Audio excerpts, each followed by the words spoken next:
Cet acte de vandalisme a été commis dans la nuit de dimanche à lundi. Les causes, on ne les connaît pas, les auteurs non plus.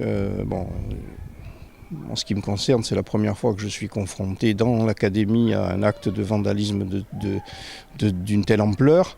Ce sont les locaux de la vie scolaire, bureau du CPE et des surveillants qui ont été entièrement détruits. C'est une atteinte à la communauté éducative, c'est une atteinte à un établissement d'enseignement et de formation au service de la jeunesse de Corse, c'est très grave. Alors justement, sur ce qui a été détruit, que peut-on dire? Qu'est-ce qui a été détruit? À l'intérieur des locaux, tout ce qui se trouvait dans ces bureaux a été détruit, jusqu'aux menuiseries, puisque les fenêtres et les portes ont fondu.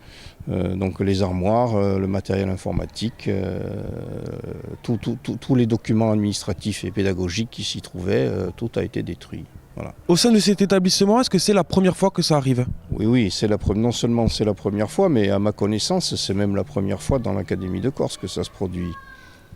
À ce point-là, quoi. Des actes de vandalisme dans les établissements, il a pu y en avoir par le passé, mais de cette dimension-là, c'est la première fois. Est-ce que ça pourrait être le fait d'un élève finalement? Est-ce que vous sentez un climat différent depuis quelque temps au niveau des élèves? Non, il n'y a pas de climat particulièrement dur ou particulièrement conflictuel. Donc on ne peut pas dire à ce stade des événements que c'est un élève ou que c'est quelqu'un d'autre. J'ai aucune information et aucune idée là-dessus.